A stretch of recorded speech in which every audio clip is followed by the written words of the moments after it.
नमस्कार, मैं विनय कुमार गिरी एक बार फिर स्वागत करता हूं आप सभी का अपने YouTube चैनल निर्मल शिव भक्ति में।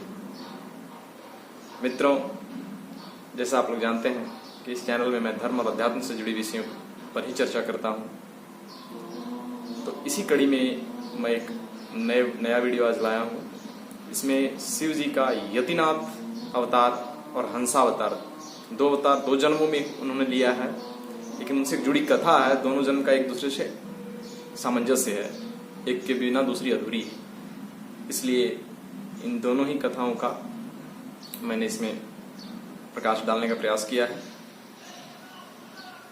लेकिन जो लोग चैनल में नए हैं, चैनल को सब्सक्राइब करें और बेल आइकन को प्रेस कर दें ताकि वीडियोस की नोटिफिकेशन आप लोगों को समय पर मिलती रहे। धन्यवाद। आइए वीडियो को शुरू करते हैं।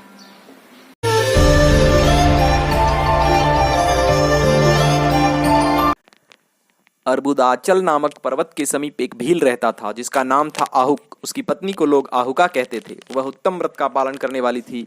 वे दोनों पति पत्नी महान शिव भक्त थे और शिव की आराधना में पूजा में लगे रहते थे। एक दिन वह शिव भक्त भील अपनी पत्नी के लिए आहार की खोज करने के निमित्त जंगल में बहुत दूर चला गया। इसी समय संध्या काल में भील की परीक्षा लेने के लिए भगवान शंकर सन्यासी का रूप धारण करके उसके घर आए। इतने में ही उस घर का मालिक भील भी चला आया और उसने बड़े प्रेम से उन यतिराज का स्वागत किया। उसके मनोभाव की परीक्षा के लिए उन यतीश्वर ने 3 वाणी में कहा, भील, आज रात में यहाँ रहने के लिए मुझे स्थान दे दो। सवेरा होते ही चला जाऊंगा। तुम्हारा सदा कल्याण हो। भील बोला, स्वामी जी आप ठीक कहते हैं, तथापि मेरी बात सुनिए। मेरे घर में स्थान तो बहुत थोड़ा है, फिर उसमें आपका रहना कैसे हो सकता है। भील की यह बात सुनकर स्वामी जी वहाँ से चले जाने को उद्यत हुए। तब भीलनी ने कहा, प्राणनाथ, आप स्वामी जी को स्थान दे दीजिए। घर आए हुए अतिथि को निराश न लौटाइए, अन्यथा हमारे गृहस्थ धर्म के पालन में बाधा पहुंचेगी। आप स्वामी जी के साथ सुखपूर्वक घर के भीतर रहिए और मैं बड़े बड़े अस्त्र शस्त्र लेकर बाहर खड़ी रहूंगी। पत्नी की यह बात सुनकर भील ने सोचा, स्त्री को बाहर निकालकर मैं भीतर कैसे रह सकता हूँ। सन्यासी जी का अन्यत्र जाना भी मेरे लिए अधर्म कारक ही होगा। ये दोनों ही कार्य एक गृहस्थ के लिए सर्वथा अनुचित है, अतः मुझे ही घर के बाहर रहना चाहिए। जो होनहार होगी वह तो होकर ही रहेगी। ऐसा सोचकर उसने आग्रह करके स्त्री को और सन्यासी जी को सानंद घर के भीतर रख दिया और स्वयं वह भील अपने आयुध पास रखकर घर से बाहर खड़ा हो गया। रात में जंगली जानवर एवं हिंसक पशु उसे पीड़ा देने लगे। उसने भी यथाशक्ति उनसे बचने के लिए महान यत्न किया। इस तरह यत्न करता हुआ वह भील बलवान होकर भी प्रारब्ध प्रेरित हिंसक पशुओं द्वारा बलपूर्वक खा लिया गया। प्रातः काल उठकर जब यति ने देखा कि हिंसक पशुओं ने वनवासी भील को खा डाला है, तब उन्हें बड़ा दुख हुआ। सन्यासी को दुखी देख भीलनी दुख से व्याकुल होने पर भी धैर्यपूर्वक उस दुख को दबाकर यूं बोली, स्वामी जी आप दुखी किस लिए हो रहे हैं। इन भील राज का तो इस समय कल्याण ही हुआ है। ये धन्य और कृतार्थ हो गए जो इन्हें ऐसी मृत्यु प्राप्त हुई है। मैं चिता की आग में जलकर इनका अनुसरण करूंगी। आप प्रसन्नता पूर्वक मेरे लिए एक चिता तैयार कर दें। पति का अनुसरण करना स्त्रियों का परम धर्म है।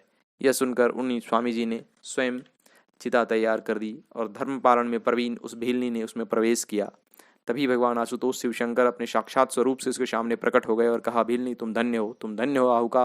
मैं तुम पर प्रसन्न हूँ। तुम इच्छानुसार वर मांगो, तुम्हारे लिए मुझे कुछ भी अदेय नहीं है। भगवान शंकर का यह प्रमाणनदायक वचन सुनकर भीलनी बड़ी प्रसन्न हुई। वह भाव विभोर हो महादेव को देखती रही।